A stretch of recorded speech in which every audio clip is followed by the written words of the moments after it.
Apologies if I do that in English, but I think it resonates a bit better. As mentioned, I work in Microsoft as Learning Engagement Manager. I've been abroad for 15 years, first in Yahoo and then in Microsoft. Enough about me, because it's all about inclusive marketing. And it's my pleasure and honor to be here to talk to you about a passion of mine. And I'm also lucky enough to work for a company that share the same passion as I do.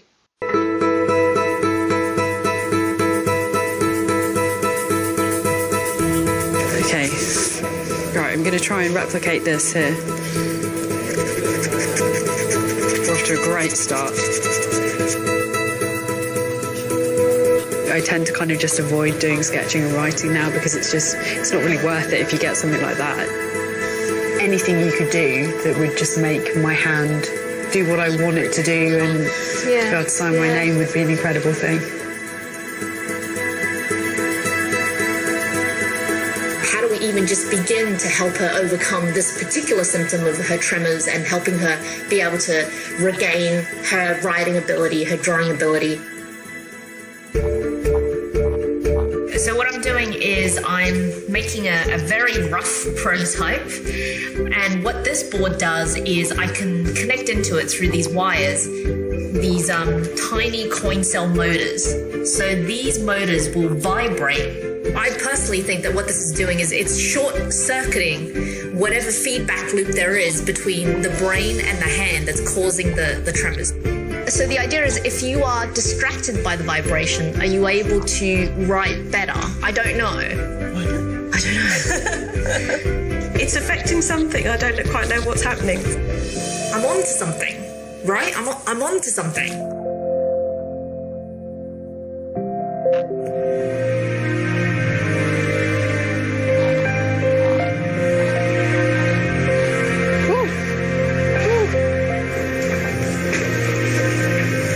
Jesus Christ.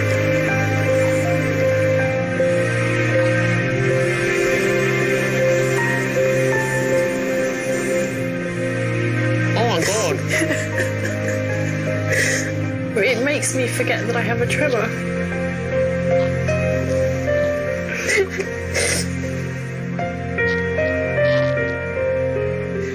I've drawn one of them for a long time. I've actually just written my name for like the first time in ages. I can't believe it. Mum, it's called the Emma. Oh, brilliant. It's got my name on it.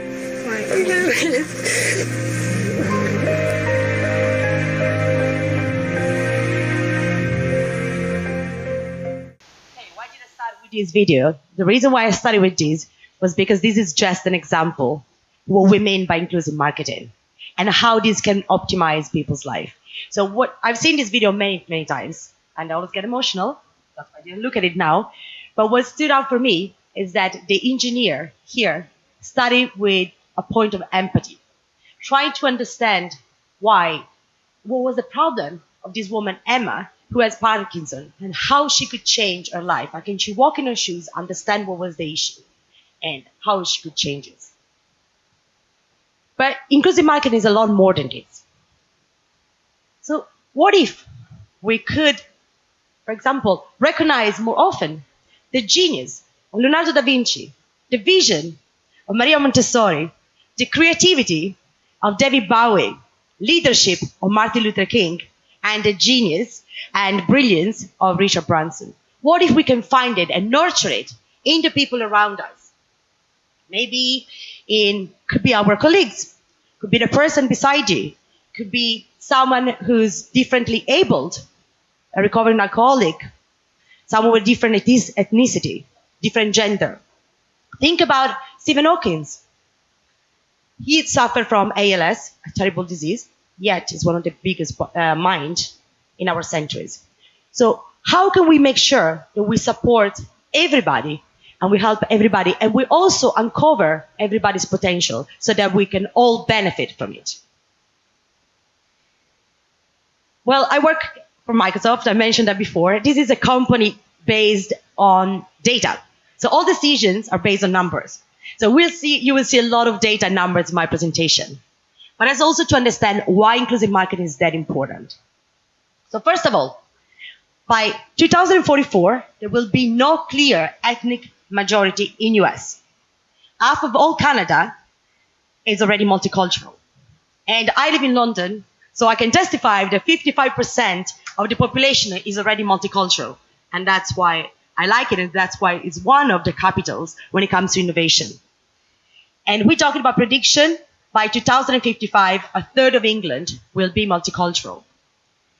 Australia, 75% of people identify themselves as with an ancestry or predecessor other than Australian. 1 in 4 of the population born in another country. Italy, I was checking some Instat data, and the prediction is that in 2065, 14 million people will have some origin which is not necessarily Italian to start with. So first or second generation immigration. And we're talking about 14 million out of possible population of 53 million. That's a prediction. We're talking about 30% of population might have different origin. Now, these are all opportunities we need to consider when we market to our audience. So what we really mean by diversity? How do diversity works together with inclusion? And why should I care as a marketer? So diversity really means one thing. I am different. And advertising brands or anybody around me acknowledge my difference. The second part is I matter. Brands care about me. They cater for people like me. And the third point, as a business person, I do have an impact. So how do we reach this point? First step is proximity. So if you think back about the Emma video, what the engineer did was getting close to Emma and trying to understand really what were the struggles she was facing. Trying to walk in her shoes, because this drives empathy. And once you have empathy and you understand a bit better, not only the issue, but also the opportunities, that's when you get the insights that you need to create innovation. So the first two steps, the proximity and empathy, is really about uncovering the exclusions and then the opportunities at the same time, so that you can get all the information you need, insights to create innovation for impact. And I particularly like this quote: inclusive approaches to business report 3 times higher level of innovation along with better decision making. So diversity is a complex concept. We're talking about different levels. So we started with personality, but personality is made of a lot of different layers. Some are inherent, so ethnicity, age, gender, sexual orientation, you don't decide those. Culturally, where you're coming from, your background, your parents, the socioeconomic, where you grew up, organizational, what I do in the company, markets, industry I work on, and last but not least, behavioral, how we communicate, how we make decisions, how much we try to control, how we engage with people, our approach, etc. The farther we go from the personality, so if we think in terms of the spectrum, the behavioral is easier to manage or influence than the first part. Yet, all of them are important for us, trying to understand how we cater and market and communicate for all these people and all those elements, how we can use them to work in our favor. So let's start with different categories. Let's start with women.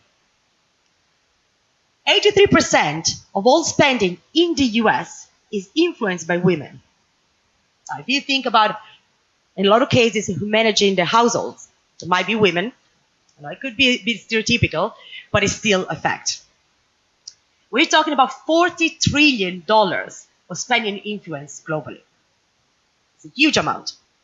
This is an audience I would definitely want to feel represented in my advertising. Yet, 85% of women say the advertisers does not represent them in their campaign.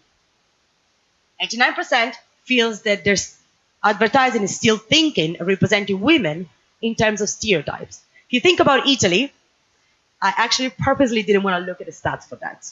But I don't think we're lower than that.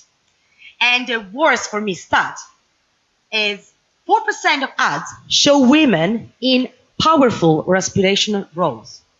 That means women are not portrayed as CEOs or managing directors, and 3% are only portrayed as notably intelligent.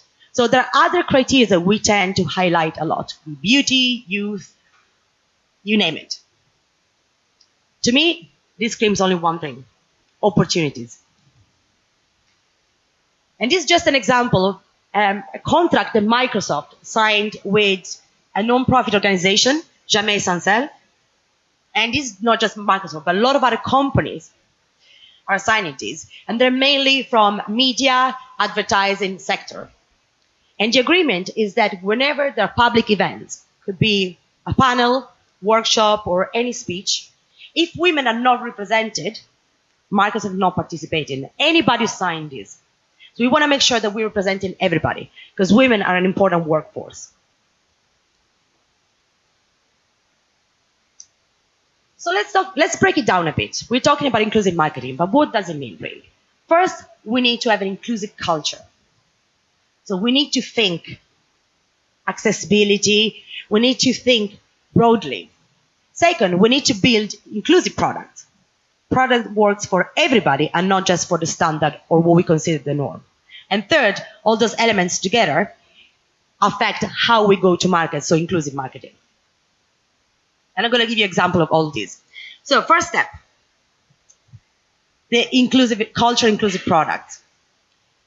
This is just an example of what we did at Microsoft, and we're talking about the Xbox. We use deliberate curiosity, which means really the willing to understand who's our audience, which deliberate curiosity drives empathy, creates insights, and fuels innovation. We've seen that before, right? But what is important in this case, inclusive products remove barriers. Now, the reason why we have those photos is because this Xbox, which is the accessible Xbox, was created. Well, the idea came about 4 years ago during a hackathon. So hackathon is the biggest private annual science fair. Microsoft partnered with different companies, and the way it works is 3 days where my colleagues basically, or people like me working for Microsoft, have the opportunity to build products that empower people. So we work together with different able association, with the cerebral palsy, etc., and trying to think if there was an opportunity to create a different product that would help everybody, so including the different able people, to game happily. So this is the product that we created. Now, on the top right, you can see the normal controller. Right? On the bottom right, you can see the new version. Now, the design might be similar, but there are fundamental differences. First of all, the new one is way more customizable. Now, when we talk about people with disabilities, people have different disabilities, right? So there's no one size fits all. So we need to make sure that they have the opportunity to cater for their needs and find a solution that speaks to them and resonates with them, but also help them achieve what they want. So you can see a lot of 3mm jacks for external buttons that you can add and create. And this is just one example, but think about it. So the idea was creating a focus group. It took 4 years to create this product and was released last September. We worked with focus groups from different associations and trying to understand, what do people need? What is it? So we thought about the product per se, but not only. We didn't stop there. We thought about the packaging. So this request came out from a woman who said, can you please make sure that you also think about how I can open and access this product without using my teeth. So we want to make sure we give the full dignity to these people, not only to play with the product and use the product as they should, but everything should be included and involved. Now, I can tell you one thing. Right now, I'm fully able. It's not always the case because I tend to break a lot of things. However, I struggle with boxes all the time. So this thing for me is already a dream. I would take it anytime. It's much easier. And I avoid like paper cuts and everything. But I also want to call out one more thing. So think about the gamers. I mean, they're aging too, right? I mean, I've got an Xbox, and in 20 years, I might be considered an older gamer or an old part of the older generation. So I need to be aware, as much as I like to think that I'll be eternal and always young, that maybe in 20, 30, 40 years, I might not be as mobile as I am right now. I might not be that dexterous, right? So a solution like this one might actually help my needs a bit more. So there's a lot more opportunities that goes beyond the focus audience that we had to start with. My name is Grover. Sean. My name is Ian. I'm Taylor. My name is Owen, and I am 9.5 years old. So Owen was born with a rare genetic disorder called Escobar syndrome. He's had 33 surgeries to date. I love video games, my friends, my family, and again video games. It's his way of interacting with his friends when he can't physically otherwise do it. What I like about the adaptive controller is now everyone can play. You can just say, all right, that's that button, that's that button, that's that button. Perfect. One of the biggest fears early on is, how will Owen be viewed by the other kids? He's not different when he plays. No matter how your body is or how fast you are, you can play. It's a really good thing to have in this world.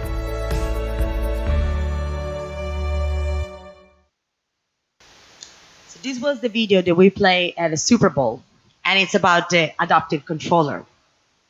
Don't know if you noticed in the video, but the different kids had different options. Owen was using a lot of his food, for example, so had different buttons that he used than other kids. Because again, as I said before, the whole idea is give people the opportunity to find what resonates and what help them, because everybody's different.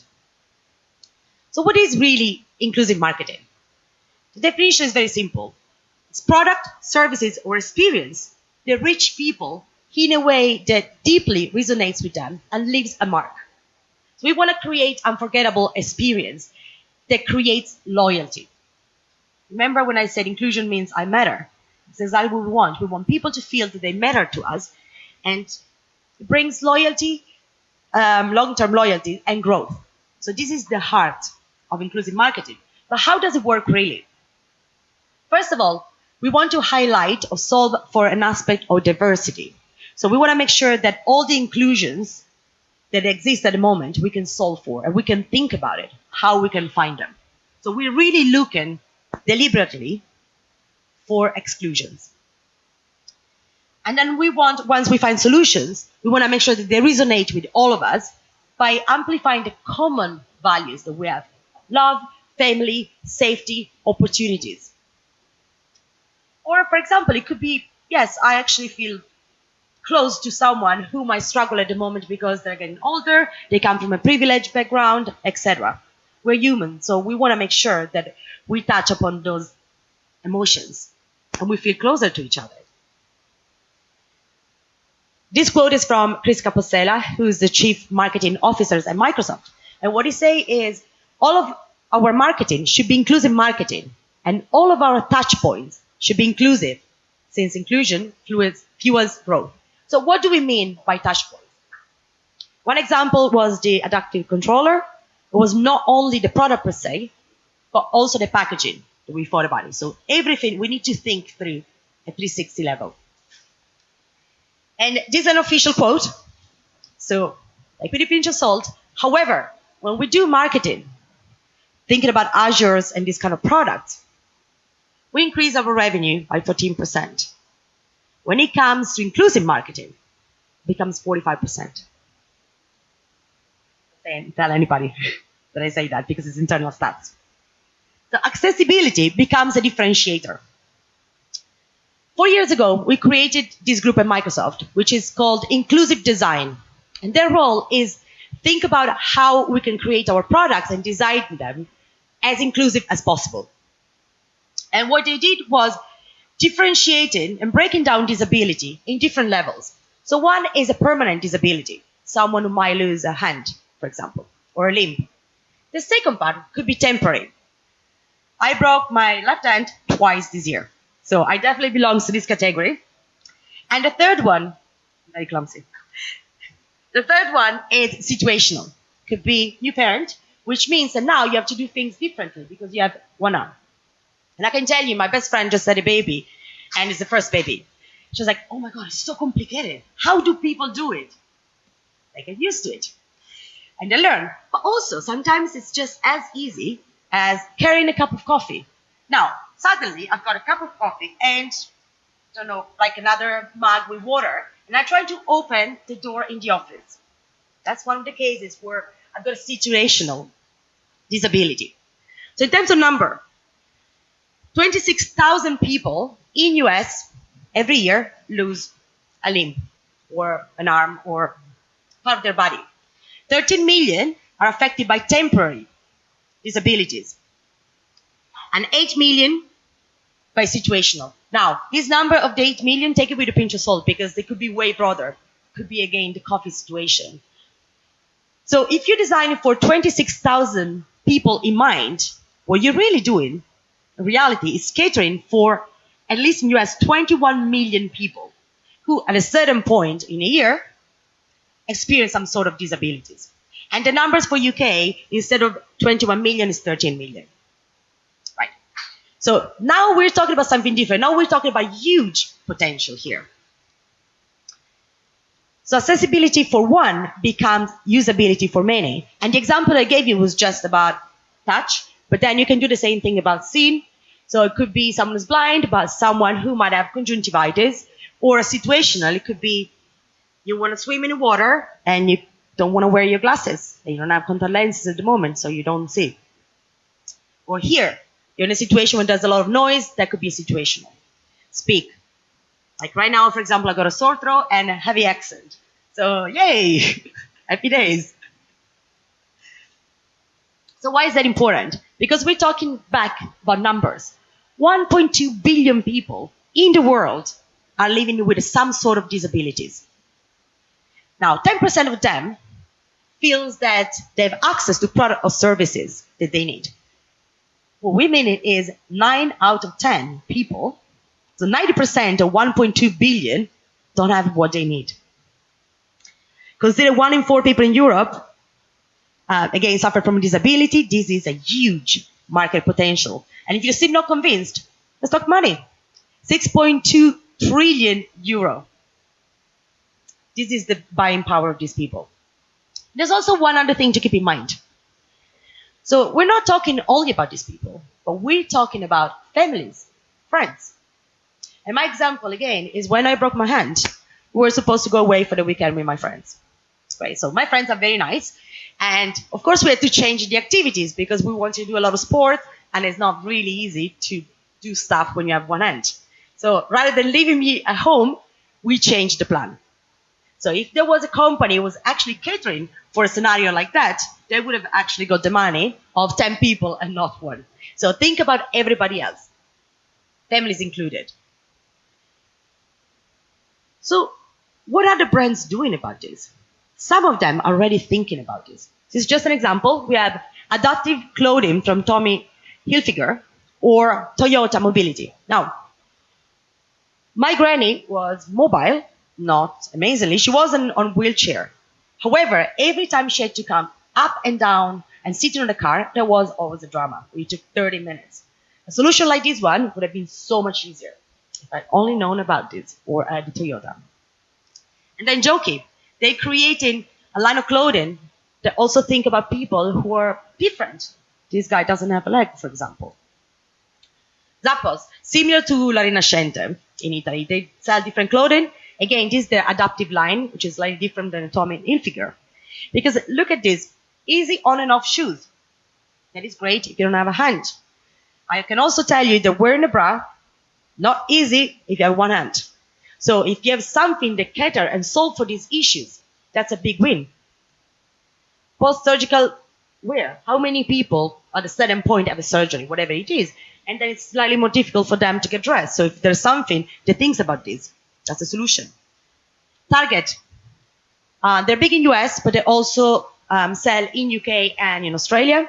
What they did is they spoke to a lot of their customers in person, but they also created an app for that, trying to understand if there were any needs from their clients that were unmet. And what they found out was that a lot of parents were concerned because their kids, a lot of kids had sensory sensitivities. What happened is If they get too much stimuli, they have a meltdown. But if it's not enough, they tend to shut down. So they create, and what they end up doing, parents often end up buying these furnitures in shops that have really poor appearance or aesthetics or look. They're not really appealing, and they cost a lot of money. So then Target found a solution, which was a sort of furniture, for example, like that sofa chair, which doesn't create any discomfort to the kids, but also this scenario when you have a chair, for example, and a desk, and you feel kind of safe, which means also that, for example, instead of slamming the door to your parents, you can actually just get there in a tent. And I think a lot of other kids will like that. Another example. So Morrison, which is a big shop chain in UK, they realized that 20% shopper had a friend or family member on the autism spectrum. Now, out of these people, 64% avoid shopping completely because it's uncomfortable. They feel judged. They don't feel that it's the right thing to do. So the solution from Morrison was creating in their almost 500 shops all over the United Kingdom, quiet hours every Saturday from 9 a.m. to 10 a.m. Now, who do you think they're going against? Who are the competitors they're trying to target? Any ideas? Amazon, exactly. Amazon, eBay, they're going against those people, not their traditional competitors. Because they hope that people feel a bit more comfortable, be in a situation where they know that even if the kids feel uncomfortable or something happens, nobody's going to judge them. But also being quiet, it doesn't trigger that reaction. So, and the hope is to cater for those users and those families. So again, inclusive thinking means really accessibility. And inclusive products means designing accessible products and experiences for everybody. Once you design for the edge, you cater for everybody else. You design for all. So we talked about inclusive products, which is the first step. The second is also inclusive audiences. Is there anybody we haven't thought about that could be an interesting audience? Third one is inclusive strategy. Our overall, how do we go to market? So first is what you market. The second one, who you market to. And the third one is how you do it.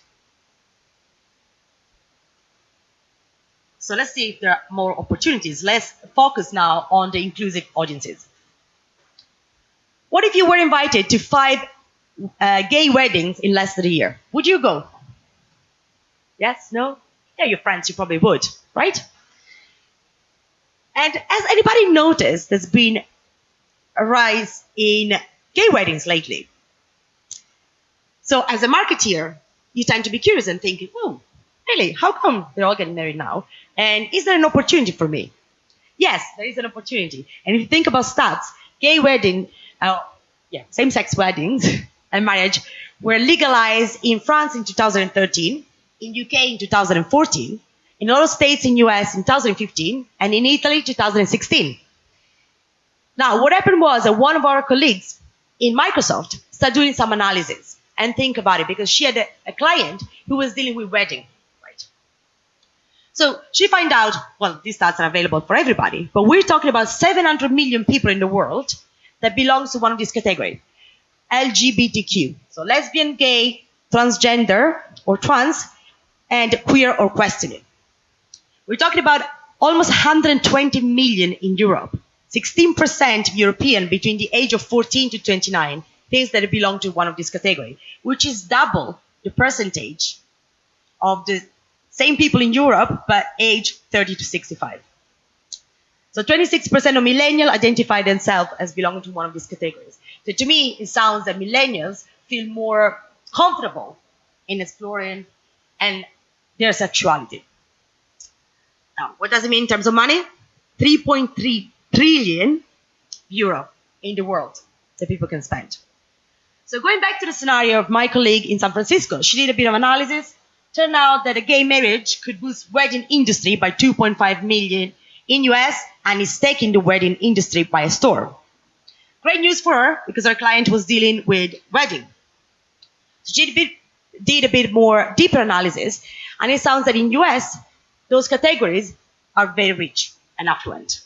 So look at how they're scoring against straight couples in the top ranges. Great Opportunities, our client, was also already featuring gay couples on the website. They're already thinking about this. So you have already inclusive products. What about start leveraging inclusive SEM marketing to grow the traffic that you already have against product catalogs? And that's exactly what she did. She started thinking in terms of search campaigns. So, okay, can we do audience targeting? How can we make sure that we target those users and we make sure that the ads reflect that? Images, anything. You can be creative as much as you want. So we also did some analysis in Microsoft, partnering with Accenture. And we wanted to understand how marketers feel about inclusive marketing, if they really feel it's a growth engine strategy. 21% of people, marketers, said, yeah, actually, inclusive marketing tap into new audiences. And yes, it pushes market growth and is a competitive advantage. Almost 20% say they increase and deepen audience engagement, and 12% develop a better customer experience. So it seems that the marketing industry is realizing the potential of inclusive marketing. However, what about our users? How do they feel about that? The more progressive ads are 25% more likely to be effective. That's what our users, our audiences feel about it. And when we say progressive, we mean when different audiences are featured, when they're less predictable, when they're not standard or stereotypical. 70% of millennials and Generation Z will choose one brand over another if it demonstrates diversity in its promotion. 40% of millennials says they choose an inclusive brand over a competitor who offers similar products. The markets are often saturated, depends on the industry. So you need something to choose from. So we always think about the 4 Ps, price, place, product, promotions. But we need to start thinking also about the cause that the brand's associated to. That's another element. I can tell you I use that. But I don't know what to choose and the prices are similar and they're all convenient. Yeah. If it supports a cause, I'll do it. And I can tell you I'm not the only one, because the next stats shows exactly that. 91% of millennials says they would switch to a brand that is associated with a good cause. And if you ask the same question to mothers, the answer is the same, with a difference. The number is 93% of mothers that are thinking about the future of their kids. So how do we capitalize on that? Fenty Beauty. This is a cosmetic company created by Rihanna. And the reason why we're talking about this and why it's successful is because it recognizes exclusions and it innovates. So what are the exclusions we're talking about here?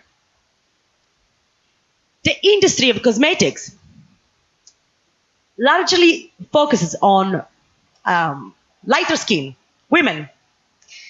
And especially when it comes to foundation, there's been historically a huge void.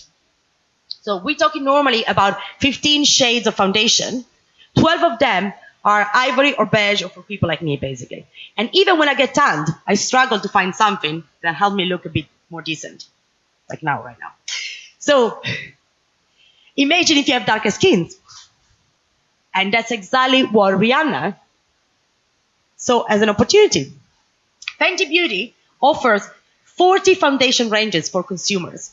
So think about all the skin tones, all the women's here. And that's a quote from her. She says, some women are finding their shade of foundation for the first time, getting emotional at the counter. That's something I'll never forget.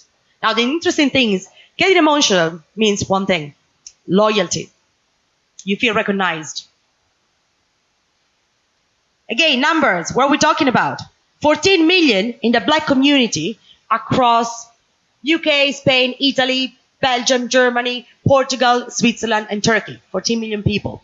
France is the country with the biggest representation of Black Africans, which is 12%, versus the 2% in Italy.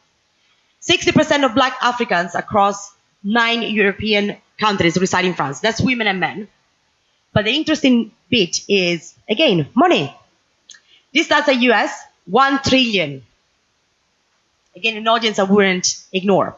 Why was that interesting? So not only Rihanna thought about, hey, is there a missing audience here that I can focus? Yes, she spotted the opportunity, but also she went further than this. She didn't just have a celebrity endorsement. That was easy. She's the owner.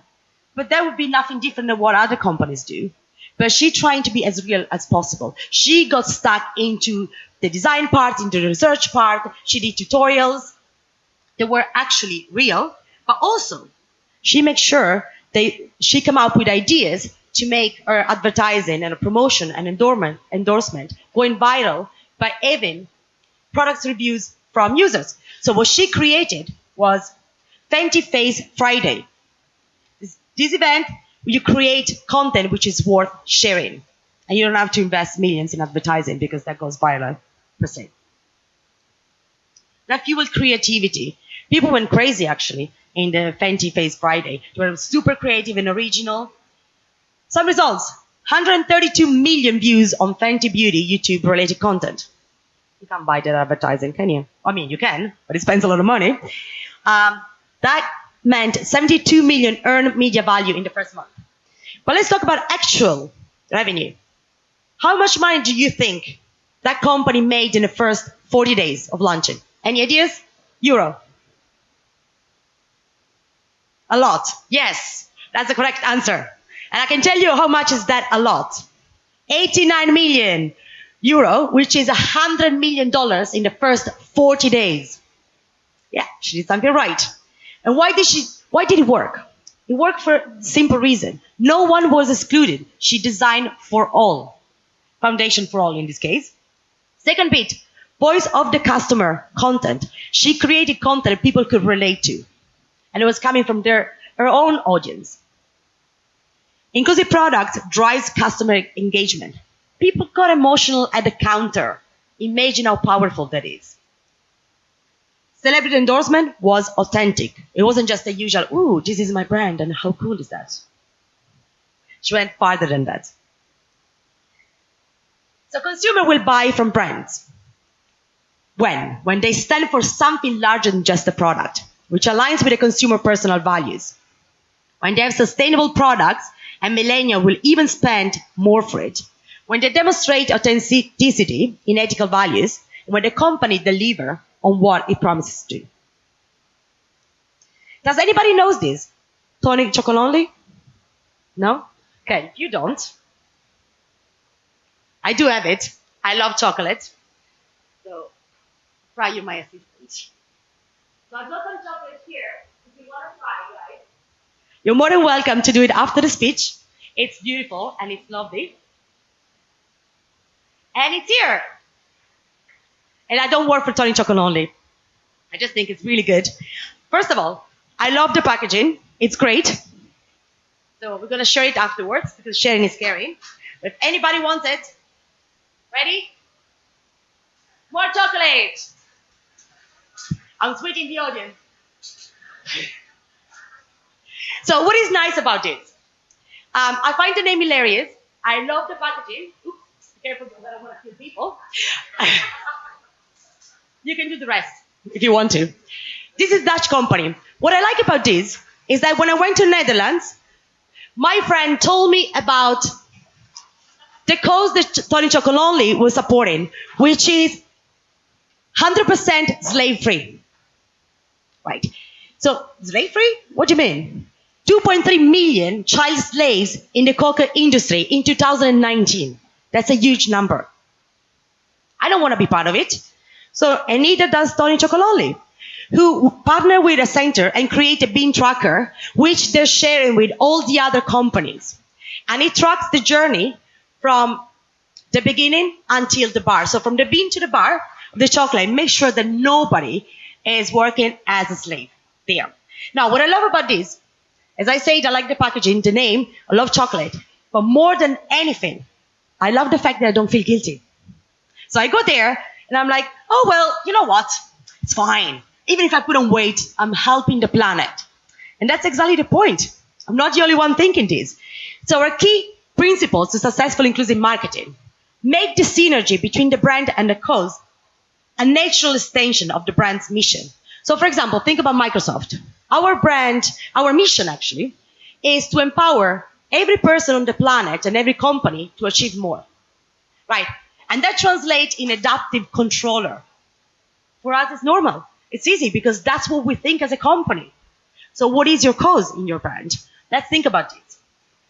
So natural synergy is one thing. Second is know your audience, know your clients. You can do formal research, but also use your workforce. If you have a diverse workforce, that works for you as well. Demonstrate authenticity. Be true to yourself. Lead by example. And then again, when you design for the edges, you design for everybody. So think about all the benefits, but not only in terms of products, also as a campaign strategy. And the last thing is, what part of your brand can serve a higher purpose? Make it a benevolent brand attribute. So just to recap a few key points. What we mean is inclusive culture means things for everybody, which create inclusive products which ultimately fuel innovation and growth, which are an important part of inclusive marketing. And altogether, it optimizes life, but also your business if you know how to use it.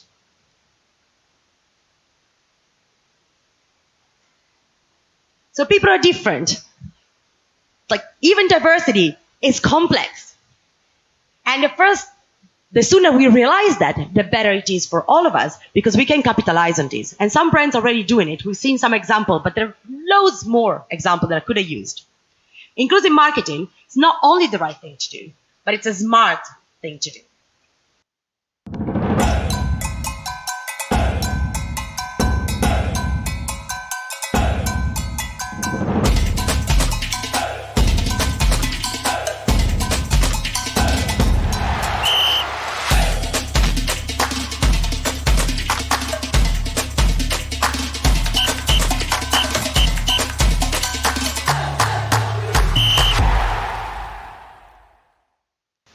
So we can create an inclusive tomorrow only if we start creating inclusive today. Thank you, guys.